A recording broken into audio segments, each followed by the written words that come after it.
Happy Tuesday. The lighting is not good, but it might as well be midnight out, so we're making do with what we have. The lamp is just on the bed right now because there's no better lighting. So, without further ado, we are continuing reading the Necronomicon by H.P. Lovecraft. We are on the last story, which is The Dream Quest of Unknown Kadath. There's no chapters in this, so we're just working our way through. So, I will read the last paragraph of where we left off in the last stream. I need water. Carter next had consciousness amidst horrible odors beneath a tent-like awning on the deck of a ship, with the marvelous coasts of the southern sea flying by in an unnatural swiftness. He was not chained, but 3 of the dark, sardonic merchants stood grinning nearby, and the sight of those humps in their turbans made him almost as faint as did the stench that filtered up through the sinister hatches. He saw slip past him the glorious lands and cities of which a fellow dreamer of earth, a lighthouse keeper in ancient Kingsport, had often discoursed in the old days, and recognized the temple terraces of Zak, abode of forgotten dreams, the spires of infamous Thalarion, the demon city of 1,000 wonders, where the Eidolon Lathi reigns, the carnal gardens of Zura, land of pleasures unattained, and the twin headlands of crystal, meeting above in a resplendent arch, which guard the harbor of Sonanil, blessed land of fancy. Yeah, it is a late stream, I know. Past all these glorious lands, the malodorous ship flew unwholesomely, urged by the abnormal strokes of those unseen rowers below.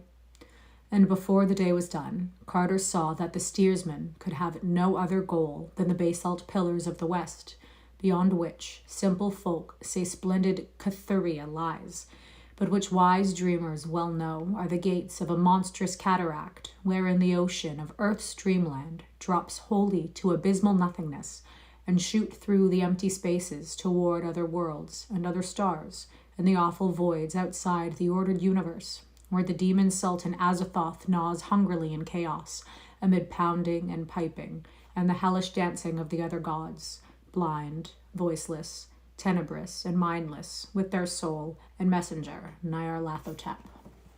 It's past 3:30 a.m. Oh my goodness! Where are you watching from? It is just about 5 p.m. here, but it is super dark outside, so it might as well be 3:30 a.m. here. Meanwhile, the 3 sardonic merchants would give no word of their intent, though Carter well knew that they must be leagued with those who wished to hold him from his quest. It is understood in the land of dream that the other gods have many agents moving among men, and all these agents, whether wholly human or slightly less than human, are eager to work the will of those blind and mindless things in return for the favor of their hideous soul and messenger, the crawling chaos Nyarlathotep. So Carter inferred that the merchants of the humped turbans, hearing of his daring search for the Great Ones in their castle of Kadath, had decided to take him away and deliver him to Nyarlathotep for whatever nameless bounty might be offered for such a prize. What might be the land of those merchants, in our known universe or in the eldritch spaces outside, Carter could not guess, nor could he imagine at what hellish trysting place they would meet the crawling chaos to give him up and claim their reward. He knew, however, that no beings as nearly human as these would dare approach the ultimate knighted throne of the demon Azathoth in the formless central void.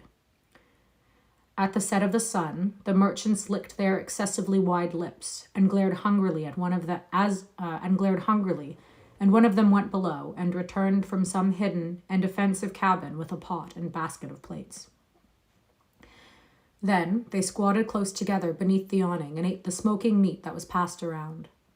But when they gave Carter a portion, he found something very terrible in the size and shape of it, so that he turned even paler than before and cast that portion into the sea when no eye was on him.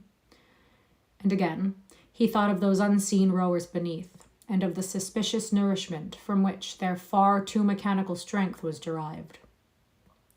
It was dark when the gallery passed betwixt the basalt pillars of the west, and the sound of the ultimate cataract swelled portentous from ahead. And the spray of that cataract rose to obscure stars, and the deck grew damp, and the vessel reeled in the surging current of the brink. Then, with a queer whistle and a plunge, the leap was taken, and Carter felt the terrors of nighttime as Earth fell away, and the great boat shot silent and comet-like into planetary space. Never before had he known what shapeless black things lurk and caper and flounder all through the ether, leering and grinning at such voyagers as may pass, and sometimes feeling about with slimy paws when some moving object excites their curiosity. These are the nameless larvae of the other gods, and like them are blind and without mind, and possessed of singular hungers and thirsts. But that offensive galley did not aim as far as Carter had feared, for he soon saw that the helmsman was steering a course directly for the moon. The moon was a crescent shining larger and larger as they approached it, and showing its singular craters and peaks uncomfortably. The ship made for the edge, and it soon became clear that its destination was the secret and mysterious side which is always turned away from Earth, and which no fully human person, save perhaps the dreamer Snereth Ko, has ever beheld. The close aspect of the moon as the galley drew near proved very disturbing to Carter, and he did not like the size and shape of the ruins which crumbled here and there. The dead temples on the mountains were so placed that they could have glorified no suitable or wholesome gods, and in the symmetries of the broken columns there seemed to be some dark and inner meaning which did not invite solution. And what the structure and proportions of the olden worshippers could have been, Carter steadily refused to conjecture. When the ship rounded the edge and sailed over those lands unseen by man, there appeared in the queer landscape certain signs of life, and Carter saw many low, broad, round cottages in fields of grotesque whitish fungi. He noticed that these cottages had no windows, and thought that their shape suggested the huts of Eskimo. I think that's supposed to be Eskimo.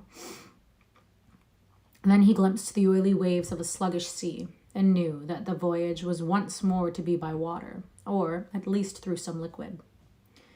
The galley struck the surface with a peculiar sound, and the odd, elastic way the waves received it was very perplexing to Carter.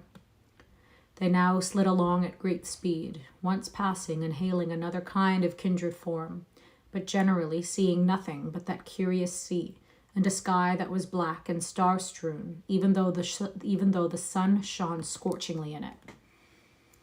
There presently rose ahead the jagged hills of a leprous-looking coast, and Carter saw the thick, unpleasant gray towers of a city. The way they leaned and bent, the manner in which they were all clustered, and the fact that they had no windows at all was very disturbing to the prisoner, and he bitterly mourned the folly which had made him sip the curious wine of that merchant with the humped turban. As the coast drew nearer, and the hideous stench of that city grew stronger, he saw upon the jagged hills many forests, some of whose trees he recognized as akin to that solitary moon tree in the enchanted wood of earth, from whose sap the small brown zoogs ferment their curious wine. Carter could now distinguish moving figures on the noisome wharves ahead, and the better he saw them, the worse he began to fear and detest them. For they were not men at all, or even approximately men, but great grayish-white slippery things which could expand and contract at will, and whose principal shape, though it often changed, was that of a sort of toad without any eyes, but with a curious vibrating mass of short pink tentacles on the end of its blunt, vague snout. Sounds like a mole, but grosser. These objects were waddling busily about the wharves, moving bales and crates and boxes with preternatural strength, and now and then hopping on or off some anchored galley with long oars in their forepaws. And now and then one would appear driving a herd of clumping slaves, which indeed were approximate human beings with wide mouths, like those merchants who traded in Dilath-Leen. Only these herds, being without turbans or shoes or clothing, did not seem so very human after all. Some of the slaves, the fatter ones, whom a sort of overseer would pinch experimentally, were unloaded from ships and nailed in crates which workers pushed into the low warehouses or loaded on great lumbering vans. Once a van was hitched and driven off, and the fabulous thing which drew it was such that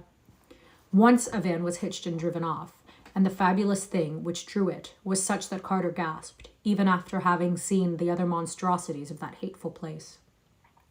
Now and then, a small herd of slaves, dressed and turbaned like the dark merchants, would be driven aboard a galley, followed by a great crew of the slippery-toed things as officers, navigators, and rowers. And Carter saw that the almost human creatures were reserved for the more ignominious kinds of servitude which required no strength, such as steering and cooking, fetching and carrying, and bargaining with men on the earth or other planets where they traded. These creatures must have been convenient on earth, for they were truly not unlike men when dressed and carefully shod and turbaned, and could haggle in the shops of men without embarrassment or curious explanations. But most of them, unless lean or ill-favored, were unclothed and packed in crates and drawn off in lumbering lorries by fabulous things.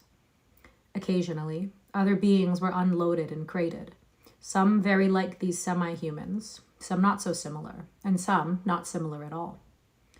And he wondered if any of the poor, stout black men of Parg were left to be unloaded and crated and shipped inland in those obnoxious drays.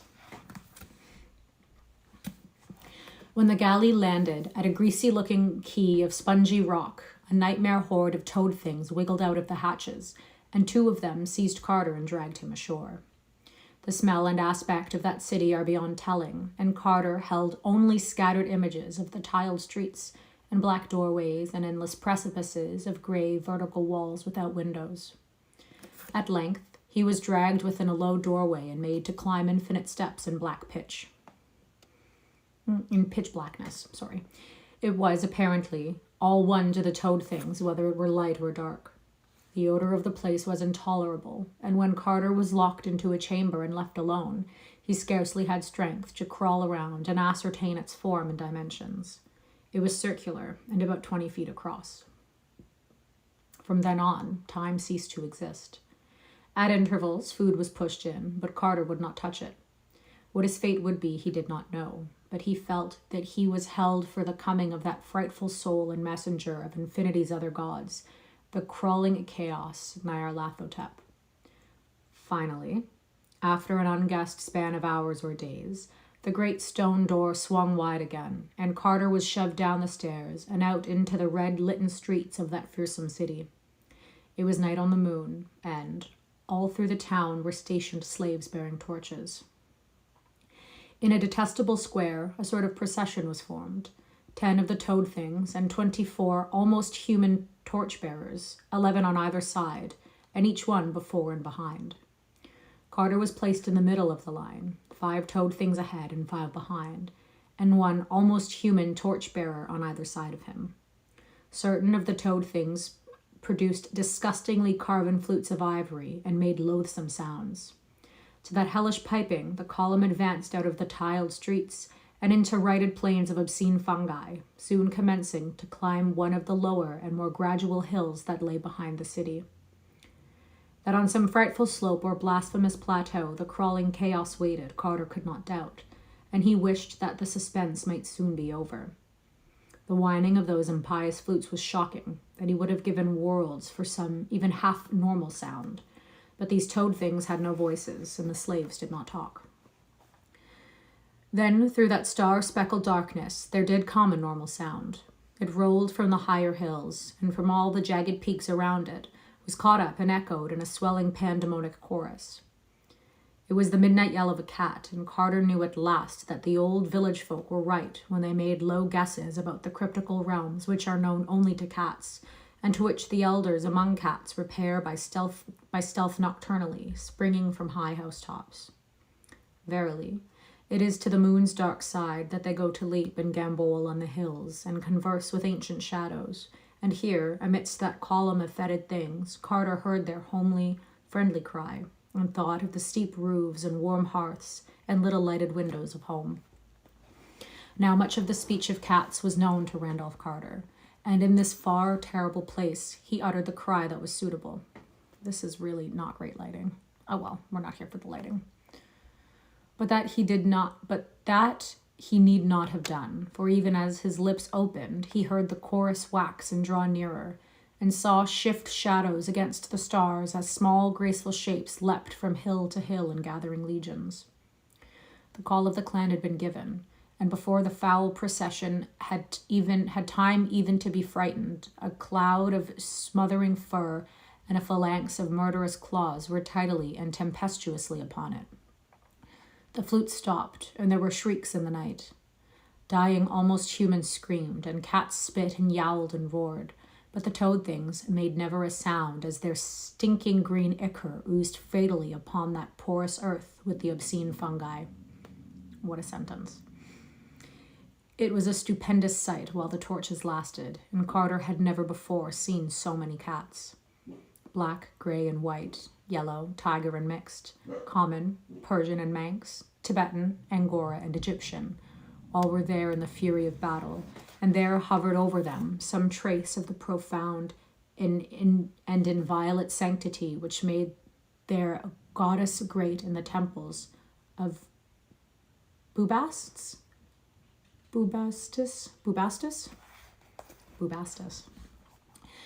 They would leap 7 strong at the throat of an almost human, or the pink-tentacled snout of a toad thing, and drag it down savagely to the fungus plain, where myriads of their fellows would surge over it and into it with the frenzied claws and teeth of a divine battle cry. Carter had seized a torch from a stricken slave, but was soon overborne by the surging waves of his loyal defenders. Then he lay in the utter blackness, hearing the clangor of war and the shouts of the victors, and feeling the soft paws of his friends as they rushed to and fro over him in the fray. At last, awe and exhaustion closed his eyes, and when he opened them again, it was upon a strange scene. The great shining disk of the earth, 13 times greater than that of the moon as we see it, had risen with floods of weird light over the lunar landscape, and across all those leagues of wild plateau and ragged crest there squatted one endless sea of cats in orderly array. Circle on circle they reached, and 2 or 3 leaders out of the ranks were licking his face and purring to him consolingly. Of the dead slaves and toad things there were not many signs, but Carter thought he saw one bone a little way off in the open space between him and the warriors. Carter now spoke with the leaders in the soft language of cats, and learned that his ancient friendship with the species was well known and often spoken of in the place where cats congregate. He had not been unmarked in Ulthar when he passed through, and the sleek old cats had remembered how he petted them after they had attended to the hungry Zoogs who looked evilly at a small black kitten. And they recalled, too, how he had welcomed the very little kitten who came to see him at the inn, and how he had given it a saucer of rich cream in the morning before he left. The grandfather of that very little kitten was the leader of the army now assembled, for he had seen the evil procession from a far hill and recognized the prisoner as a sworn friend of his kind on earth and in the land of dream. A yowl now came from a further peak, and the old leader paused abruptly in his conversation. It was one of the army's outposts, stationed on the highest of the mountains to watch the one foe which Earth's cats fear, the very large and peculiar cats from Saturn, who, for some reason, have not been oblivious of the charm of our moon's dark side. They are leagued by treaty with the evil toad things, and are notoriously hostile to our earthly cats, so that, at this juncture, a meeting would have been a somewhat grave matter. After a brief consultation of generals, the cats rose and assembled a closer formation, crowding protectingly around Carter, and preparing to take the great leap through space back to the housetops of our Earth and its dreamland. The old field marshal advised Carter to let himself be borne along smoothly and passively in the massed ranks of furry leapers, and told him how to spring when the rest sprang, and land gracefully when the rest landed. He also offered to deposit him in any spot he desired, and Carter decided on the city of Delathleen, whence the Black Galley had set out, for he wished to sail thence for Oriab and the carven crest Negranic, and also to warn the people of the city to have no more traffic with black galleys, if indeed that traffic could be tactfully and judiciously broken off. Then, upon a signal, the cats all leapt gracefully with their friend packed securely in their midst, while in a black cave on an unhallowed summit of the Moon Mountains still vainly waited the crawling chaos Nyarlathotep. The leap of the cats through space was very swift, and being surrounded by his companions, Carter did not see this time the great black shapelessnesses, say that 5 times fast, the great black shapelessnesses that lurk and caper and flounder in the abyss. Before he fully realized what had happened, he was back in his familiar room at the inn in Dilathleen, and the stealthy, friendly cats were pouring out of the window in streams. The old leader from Althar was the last to leave, and as Carter shook his paw, he said he would be able to get home by cockcrow. When dawn came, Carter went downstairs and learned that a week had elapsed since his capture and leaving. There was still nearly a fortnight to wait for the ship bound towards Oriab, and during that time he said what he could against the black galleys and their infamous ways. Most of the townsfolk believed him, yet so fond were the jewelers of great rubies that none would wholly promise to cease trafficking with the wide-mouthed merchants. If aught of evil ever befalls Dilathleen through such traffic, it would not be his fault. That's how Ace feels about that. AC, you're okay. He's in the other room, of course. AC! He's fine. In about a week, the desiderate ship put in by the Black Whale and Tall Lighthouse, and Carter was glad to see that she was a bark of wholesome men, with painted sides and yellow lateen sails, and a grey captain in silken robes. Her cargo was the fragrant resin of Oriab's inner groves, and the delicate pottery baked by the artists of Baharna, and the strange little figures carved from Nagranic's ancient lava. For this, they were paid in the wool of Ulthar and the iridescent textiles of Hatheg and the ivory that the black men carve across the river in Parg. Carter made arrangements with the captain to go to Baharna and was told that the voyage would take 10 days. And during this week of waiting, he talked much with the captain of Nagranic and was told that very few had seen the carven face thereon, but that most travelers are content to learn its legends from old people and lava-gatherers and image-makers in Baharna, and afterward say in their far homes that they have indeed beheld it.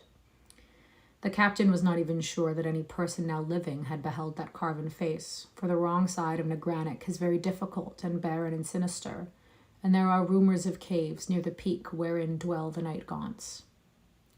But the captain did not wish to say just what a night gaunt might be like, since such cattle are known to haunt most persistently the dreams of those who think too often of them.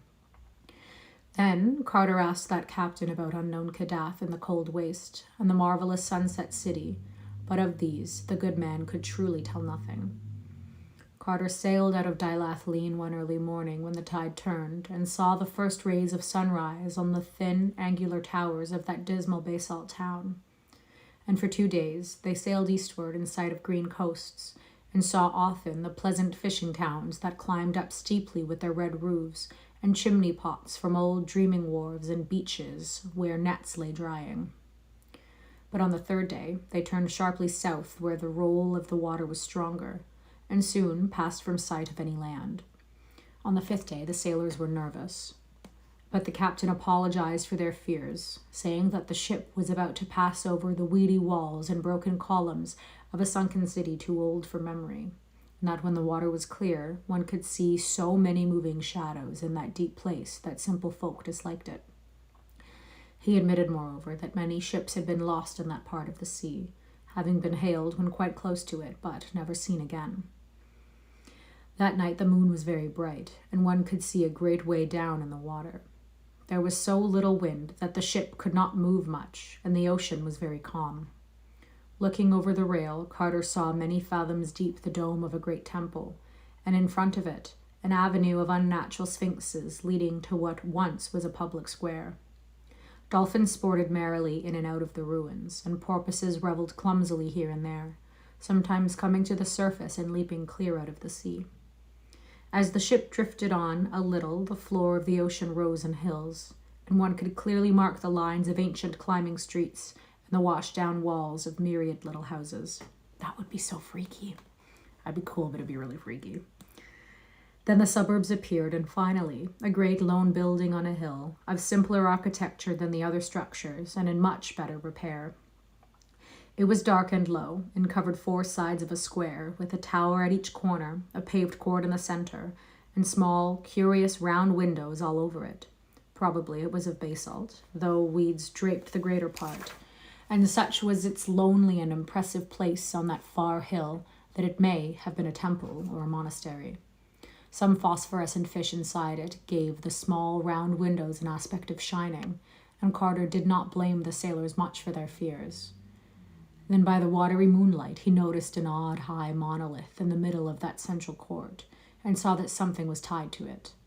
And when, after getting a telescope from the captain's cabin, he saw that that bound thing was a sailor in the silk robes of Oriab, head downward and without any eyes, he was glad that a rising breeze soon took the ship ahead to more healthy parts of the sea.